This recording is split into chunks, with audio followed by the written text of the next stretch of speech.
Hola chicos y chicas, bienvenidos a este nuevo video. En este video vamos a abordar un poco lo que pasa en el país después de la muerte de Simón Bolívar. Recordemos que Simón Bolívar muere en 1830 y a partir de ello pasa un montón de cosas muy interesantes en el país. Entre esas, por ejemplo, se forman los partidos tradicionales, es decir, el Partido Liberal y el Partido Conservador. Y además de ello comienzan a haber una serie de guerras civiles que van a marcar la historia política del país. Muy importante mencionar este contexto para iniciar y en segunda medida comenzar a aclarar algunos conceptos que habían en el texto que dejé para esta semana. ¿Listo? ¿Cuál era el texto? Capítulo 7 del libro Historia de Colombia y sus oligarquías. Espero que les guste el video y ahí vamos. En 1830 muere Bolívar. Y cuando muere Bolívar, comienza también a desaparecer la idea de la integración de los pueblos colonizados en algún momento por la corona española. Es decir, desaparece o comienza a desaparecer el proyecto de integración a través de la Gran Colombia. Y comienza a desaparecer porque hay muchos conflictos internos y no logran unificarse. Pero esto no solamente va a pasar con la Gran Colombia, sino que va a pasar acá en lo que hoy es Colombia. ¿Por qué va a comenzar a pasar esto? Porque van a comenzar a existir, a conformarse y a profundizarse una serie de poderes regionales que no van a consolidar la unidad del territorio nacional. Esto se da por distintos motivos. Pero quisiera acá mencionar que al interior de las diversas regiones del país van a conformarse una serie de caudillos o de personas con mucho poder en cada uno de estos territorios. Es importante tener este contexto inicial para posteriormente entender por qué se dan las guerras civiles. Preguntarnos, por ejemplo, ¿por qué Tomás Cipriano de Mosquera, que fue presidente de Colombia, tenía tanto poder o tenía tanta influencia en el sur del país, particularmente en el Cauca? ¿Por qué el Partido Liberal tenía tanta influencia, incluso tiene, diría yo, tanta influencia al norte del país? ¿Por qué el Partido Conservador tiene y tenía alguna influencia en las zonas principalmente andinas? Son cosas que nos podemos comenzar a preguntar y que devienen de esta historia de la mitad del siglo XIX y que se va a ver claramente durante el siglo XX y va a ser muy latente el día de hoy en el territorio nacional.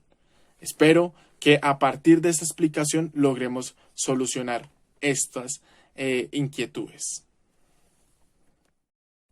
Después de la muerte de Bolívar llega a la presidencia Francisco de Paula Santander. Claro, ya saben ustedes que entre Francisco de Paula Santander y Simón Bolívar existían diversas confrontaciones y diversas contradicciones. Sin embargo, Santander llega al poder y Santander comienza a hacer una serie de modificaciones a lo que se conoce en ese momento como Colombia. Es decir, comienza a conformar esa idea de la República de Colombia. Como saben ustedes, la república es un concepto traído de Europa que comienzan a aplicar estas personas llamadas ilustradas acá en el país. Hace dos cosas supremamente importantes que quiero mencionar y que van a ser muy importantes para la historia nacional. Primer hecho, comienza a promover la educación pública en el país. Y segundo hecho, comienza a elaborar la serie de símbolos patrios que van a generar una identidad. Recuerden, la república tiene dos características importantes, ya que vienen de la idea de los ilustrados de Francia. Es muy importante que las personas que habitan en la república o en la nación o en el estado tengan razón. Y la razón, en teoría de ellos, se logra a partir de la educación. Por eso, Santander comienza a profundizar o comienza a promover la educación pública para todas las personas. Y en segundo lugar, la promoción de los símbolos patrios. ¿Los símbolos para qué? Para generar identidad de las personas que viven en este territorio con esa república que se estaba conformando, con ese estado y con esa nación que se estaba conformando. Sin embargo, desarrollar estas ideas no iba a ser nada fácil. Y no iba a ser nada fácil por lo que mencioné anteriormente. esos conflictos en las regiones, esos conflictos entre diversas formas de pensamiento que comenzaban a existir en Colombia, entre principalmente intereses de unos contra los intereses de otros. Dice el autor que leímos que no eran diferencias tanto ideológicas. Efectivamente habían diferencias ideológicas, pero principalmente eran diferencias por los intereses personales de unos contra otros. En ese sentido, se van a desarrollar en el país una serie de guerras civiles. ¿Qué es una guerra civil? Una guerra civil es un conflicto entre las personas de un mismo territorio, de un mismo estado, de una misma nación. ¿Qué diferencia hay entre una guerra civil y una guerra, por ejemplo, mundial? De que la guerra mundial se disputa entre varios países y entre diversos bandos. Acá los bandos están adentro del territorio. Y se comienzan a desarrollar esta serie de guerras civiles que van a ser, digamos, una línea transversal, si se quiere, a lo largo del siglo XIX. En total se desarrollan 8. Son muchas guerras civiles. Inclusive el autor plantea que lo único que nos identificaba a nosotros como colombianos era la guerra. Yo podría pensar, y no sé, les hago la invitación a ustedes, si eso es verdad. Si lo que nos une como pueblo colombiano es la guerra, porque es lo que tenemos en común. Una guerra que viene desde el siglo XIX, por diversas razones. Quiero mencionar 2 guerras civiles que me parecen importantes. La primera guerra civil va a ser la Guerra de los Supremos en 1841. Esta guerra de los Supremos se llamaban de los Supremos porque era un conflicto principalmente entre algunos que se hacían llamar los jefes regionales o los jefes de algunas regiones del país, y principalmente se da por un conflicto religioso. Igual Santander, y eso no lo dije en la primera parte, pero me gustaría decirlo ahorita, Santander comienza a separar la iglesia del Estado. Recuerden ustedes que la iglesia católica, tiene unas fuertes raíces en el tema colonial, tiene unas fuertes raíces españolas cuando llegan acá a lo que se conoce como América. Entonces, comienza una fuerte separación entre la iglesia y el Estado. Algunos ideólogos decían que la iglesia no tenía que estar de la mano con el Estado, y otros decían que sí. ¿Quién decía que no tenía que estar la iglesia con el Estado? Principalmente, pues Santander, como ya lo dije, pero en particular en 1841, José Ignacio Márquez va a comenzar a separar la iglesia del Estado muy profundamente. Y esto no le gustó a un jefe regional, a un jefe político regional, que se llamaba Obando, de apellido Obando. Y Obando decide declararle la guerra al Estado precisamente porque estaba en desacuerdo que la iglesia se separara del Estado. Entonces podemos decir que la Guerra de los Supremos, que es la primera guerra que quiero rescatar, tiene unas fuertes raíces tiene una fuerte relación en ese conflicto entre iglesia y Estado. Es decir, es un problema religioso. La segunda guerra que quiero mencionar, que son muy pegadas en tiempos históricos, es la guerra de 1851, una guerra civil en 1851. ¿Qué va a pasar en 1851? José Hilario López, que era liberal, se consideraba liberal, y ahorita voy a explicar muy bien este concepto, decide acabar el esclavismo. Es decir, que ninguna persona puede someter a otro ser humano como esclavo. ¿Bien? ¿Y por qué? Porque tenía en su cabeza algunas transformaciones económicas en el país. Y esas transformaciones que él quería implementar no eran consecuentes con el esclavismo. Es decir, eran 2 modelos diferentes. Cuando promueve esta idea, algunas personas que tenían muchos esclavos, y los esclavos principalmente tienen una labor muy fuerte, o tienen una labor muy fuerte en el trabajo de la tierra, es decir, las personas que eran esclavistas tenían esclavos, pero además de eso tenían tierra, porque usted para qué va a tener esclavos si no van a estar trabajando en algo, y principalmente van a trabajar como peones de haciendas. Entonces, estas personas que tenían esclavos y tenían mucha tierra, tenían mucho poder de tierra, le van a decir al Estado, yo no quiero eso. ¿Quiénes van a ser? O voy a nombrar a uno, Mariano Ospina Rodríguez. Va a ser muy importante, no se les olvide ese nombre. Mariano Ospina Rodríguez decide no hacerle caso al Estado y le declara la guerra al Estado. Afortunadamente perdió. Imagínense nosotros siguiendo defendiendo el esclavismo. Entonces, la Segunda Guerra voy a nombrar. Primera, la Guerra de los Supremos, y segunda, la Guerra de 1851, que se da ya por un conflicto del tema de la esclavitud.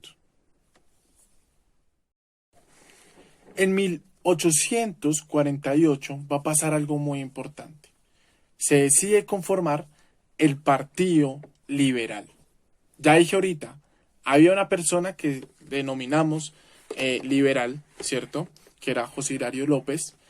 Él se denominaba liberal, era parte del Partido Liberal, pero ¿qué era el Partido Liberal y qué era el Partido Conservador?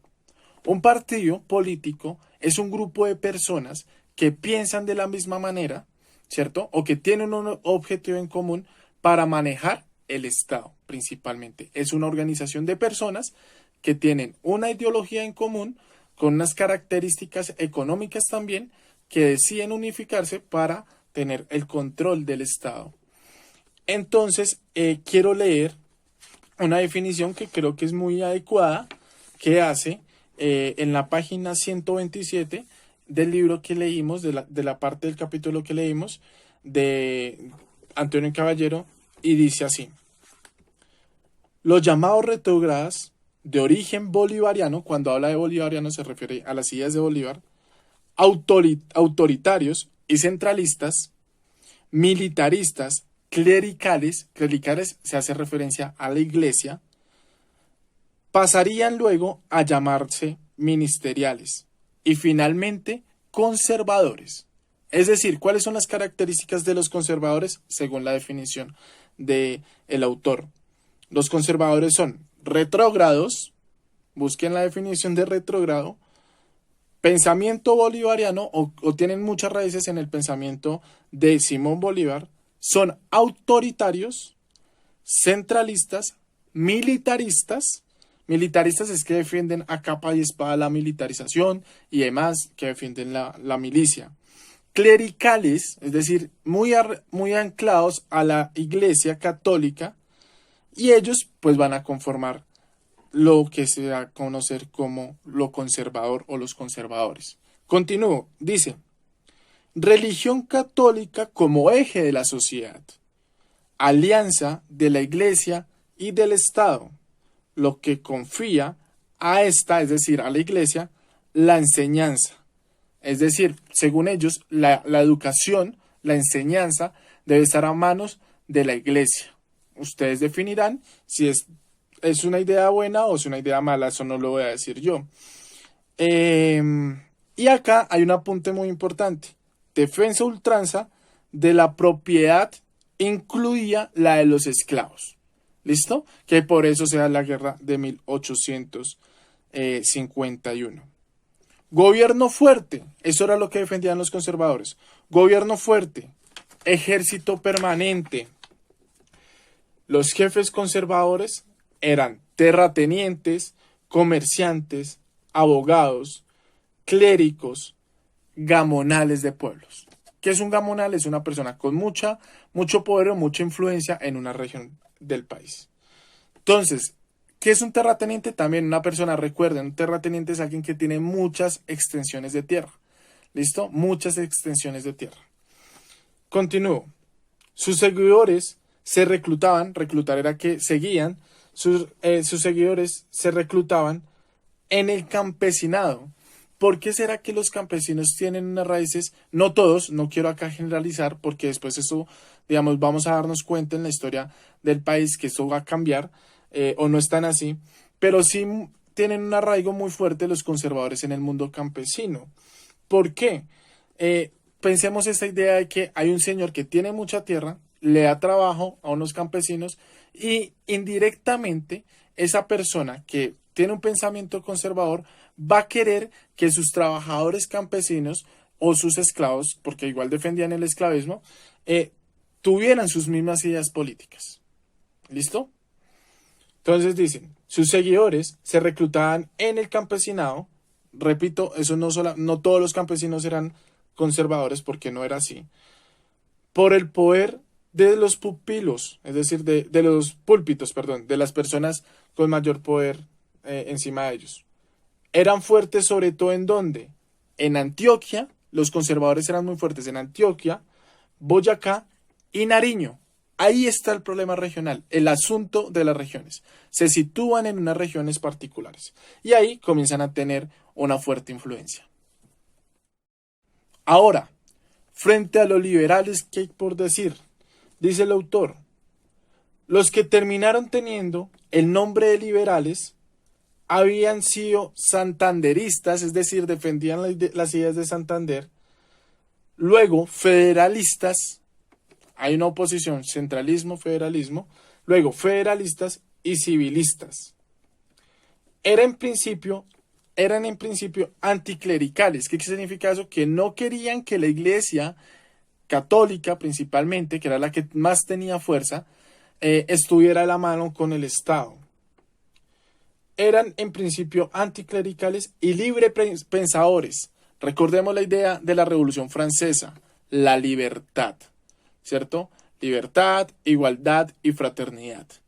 Entonces, eran libres pensadores. Abogaban por las libertades políticas y económicas. Eran partidarios de la separación de la iglesia y el Estado, de un gobierno débil y un ejército reducido. Acá hay otra diferencia. Los conservadores creían en la militarización. Acá ellos decían, no, el ejército debe ser más bien reducido. Y una gran autonomía para las provincias. ¿Qué es autonomía?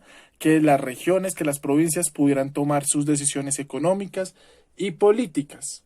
¿Quiénes eran? Eran abogados, estudiantes, comerciantes, también gamonales de pueblo y militares en ascenso social.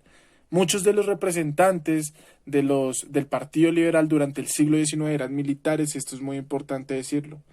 Sus partidarios eran artesanos de las ciudades. Acá importante, el Partido Conservador tenía más arraigo en el mundo rural. Y repito, y quiero que esto quede claro, no con esto quiero decir que todos los campesinos o todos los que estaban en el mundo rural eran de pensamiento conservador, pero sí tenían más arraigo en lo rural y los liberales tenían más arraigo o más influencia en la ciudad. Sus partidarios eran artesanos de las ciudades, los esclavos libertos de las grandes haciendas. Su fuerza estaba en las costas de los dos mares. Supongo yo que el autor se está refiriendo al mar Caribe, que queda al norte del país, y al Océano Pacífico. Eso es un error de pronto geográfico del autor, que dice dos mares, porque hay un mar y un océano. Océano Pacífico y mar Caribe. En las ciudades, en Santander y en Bogotá. Entonces, la influencia fuerte de ellos era Santander y Bogotá, y eso lo vamos a ver a lo largo también de la historia de Colombia. Bien, y como un partido funciona, un partido nace con la idea de controlar el Estado o de ser gobierno, pues va a ser muy importante precisamente esa idea de que hay un periodo, un régimen liberal, es decir, un momento de la historia del siglo XIX de Colombia que los liberales tenían el poder. Y voy a mencionar una persona que va a ser trascendental en la historia del país del siglo XIX y es el general Tomás Cipriano de Mosquera. Le decían el mascachochas porque le pegaron un tiro por acá y la mandíbula le quedó como suelta, entonces le decían el mascachochas porque tenía ese problema fisiológico. Entonces el general Tomás Cipriano de Mosquera, recuerden que los liberales se alimentaban mucho de esos militares en ascenso social. En 1845, Tomás Cipriano de Mosquera llega al poder y comienza a hacer, y posteriormente también vuelve al poder, llega dos veces a la presidencia y comienza a hacer una serie de transformaciones. ¿Cuáles van a ser esas transformaciones? Las voy a enumerar y las voy a leer. Primero, desmantelamiento de los estancos del tabaco, del aguardiente. Segundo, comienza a crear, contrata a una persona, un científico muy importante, para la ciencia geográfica también lo va a hacer Agustín Codazzi, y comienza a hacer la comisión coreográfica. ¿Para qué esa comisión coreográfica? Para conocer el territorio y para comenzar a llevar a cabo esa idea de un poco de transformación, de modernización al país, que también se venía aplicando a nivel internacional en Inglaterra y en Estados Unidos.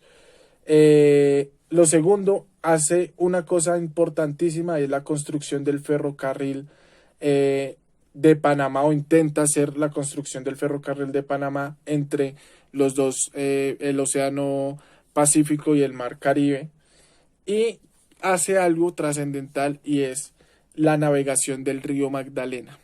Esto va a ser muy importante. Era un sueño o era un proyecto que se comenzó a desarrollar con Simón Bolívar, la navegación del río Magdalena. Inclusive, durante la época de la colonia, pues los conquistadores o los que llegaron a este territorio llegaron principalmente por el río Magdalena como un medio de transporte.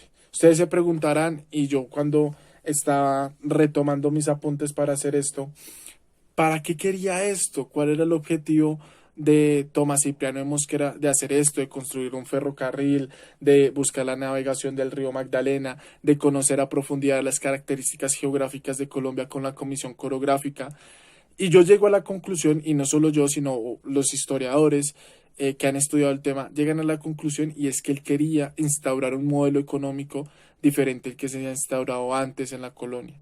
¿Qué modelo económico era? Era ese modelo económico que se comenzaba a desarrollar en otras partes del mundo.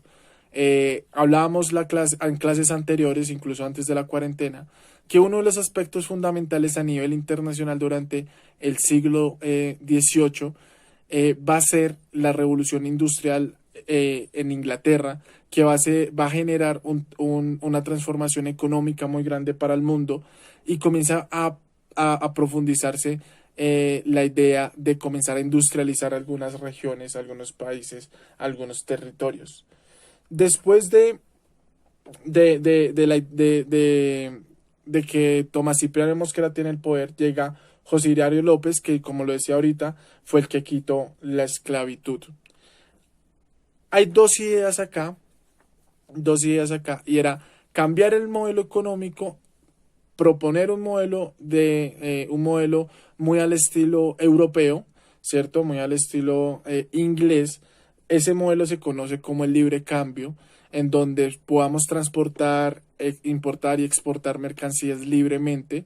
Y para esto era necesario precisamente esto, conocer y comenzar a desarrollar el país en todas sus dimensiones. Entonces, si nosotros queremos sacar mercancías al exterior, pues tenemos que tener vías para sacarlas. Por eso era importante la navegación del río Magdalena. ¿Cómo podrían hacer, por ejemplo, para sacar una mercancía de Bogotá y llevarla al exterior? A través de del mar y del océano. Entonces, si ustedes se dan cuenta, geográficamente el río Magdalena va a permitir eso. Y esto va a ser muy, muy importante. El autor menciona algo que a mí me parece que va a ser trascendental, y es que los partidos políticos no eran homogéneos. ¿Qué significa que no eran homogéneos? No tenían al interior del partido, de los partidos, no había una totalidad de unidad. También existían diferentes posiciones dentro de estos partidos, principalmente ideológicas. Entonces, al interior del Partido Liberal, como al interior del Partido Conservador, podemos encontrar distintos pensamientos o distintos fragmentos, ¿cierto?, de pensamientos. Uno de esos será el caso de José María Melo. José María Melo era un liberal más radical, tenía otras ideas, comienza a hacer unas fuertes oposiciones en el país, y se opone fuertemente al gobierno de Obando. Esto va a generar que pues al final tenga que salirse exiliado, se tenga que ir de este territorio, se va para México. ¿Y por qué se va para México? Porque en México estaba pasando algo muy importante, y es que los franceses deciden invadir a México. Entonces él dice, tenemos que ir a ayudar a México, muy romanticista en esa idea, tenemos que ir a ayudar a México, se va a ayudar a México, y en México lo matan en México, al sur de México, en un lugar que se llama Trinitaria. Trinitaria queda al sur de México, en Chiapas. Si no estoy mal, sí queda en Chiapas, muy cerca a un lugar que se llama Comitán, al sur oeste mexicano. Y ahí matan a José María Melo. Digamos que también era liberal, pero tenía eh, unas ideas liberales más radicales, si se quiere. Entonces, todo este proceso de comenzar a efectivamente a transformar el país económicamente y demás, va a tener o se va a conocer como ese régimen liberal. Quiero agregar una última cosa para no extenderme tanto. Acá es muy importante mencionar que Tomás Cipriano de Mosquera le quitó la tierra a la iglesia. Se conoce esto como la desamortización de los bienes en manos muertas. Es decir, Tomás Cipriano de Mosquera expulsa a los jesuitas, que es una vertiente de la Iglesia Católica, y dice que ellos tenían mucho poder, tenían una tierra que no la producían y que esa tierra debería ser para las personas, para los campesinos que la producían. Entonces le quita la tierra a la iglesia y ahí comienza ese proceso de separación del Estado con la iglesia. Finalmente, ya para concluir, este régimen liberal, y ustedes lo van a profundizar en la lectura, va a tener, digamos que va a comenzar a tener unos fuertes tropiezos, principalmente porque llega al poder una persona que ya mencioné antes, Ospina Rodríguez, que era conservador, llega al poder y obviamente va a comenzar a transformar lo que él consideraba que estaba mal. ¿Qué comienza a hacer? Vuelve a traer a la iglesia, a los jesuitas los vuelve a llamar, es decir, lo que Tomás Cipriano de Mosquera saca a los jesuitas, Mariano Ospina Rodríguez los vuelve a traer de vuelta y cambia un poco esa idea transformadora, esa idea de modernizar el país. Y acá es muy importante y es que hay un país en ascenso, un país que está ascendiendo económicamente y comienza a tener unos intereses también a nivel internacional y lo dijimos en clase también. Este país es Estados Unidos. Y Ospina dice, bueno, yo creo que nosotros deberíamos hacerle caso a los estadounidenses y como buscando seguridad nosotros, mejor hagámosle caso a los estadounidenses y no desarrollemos nuestro país. Esto va a generar conflictos, va a generar un conflicto con Tomás Cipriano de Mosquera y Tomás Cipriano de Mosquera declara una guerra nuevamente, otra guerra. Y esa guerra pues la gana Tomás Cipriano de Mosquera y Tomás Cipriano de Mosquera vuelve a ser presidente. Y vuelve a ser presidente con una idea y es precisamente volver a retomar esta idea del liberalismo y hace con esta nueva presidencia la Constitución de Río Negro o la Constitución de 1863. Va a ser una constitución muy importante para este momento porque es la aplicación de las ideas liberales en el país. Y acá es cuando comienza a ser el tema de quitarle la tierra nuevamente a la iglesia. Entonces, para concluir, chicos, 3 características que yo quisiera mencionar. Primera, después de la muerte de Simón Bolívar se comienza a evidenciar más claramente el problema regional. Colombia o el Estado colombiano no es un Estado unido, o sea, no es un territorio de unidad nacional, sino que es un Estado muy fragmentado y al interior de esos fragmentos existen algunos intereses políticos y económicos. La segunda gran idea es que durante gran parte del siglo XIX hay unas guerras por el poder político y pues por transformar económicamente el país. Y la tercera gran idea es que se comienzan a formar los partidos políticos como una forma de organización ideológica para llegar a la toma del poder. Espero que les haya servido el video y recuerden, lean el capítulo 7 del libro que también les va a dar unas luces muy importantes. ¿Qué va a pasar después de esto? Va a pasar otro proceso muy interesante porque vuelven los conservadores en el 1886, cambian esta nueva constitución otra vez, la constitución del 63, y se desarrolla una guerra que va a ser importantísima, que va a ser la guerra de los 1000 días. Pero eso lo vamos a ver en la próxima clase. Muchas gracias.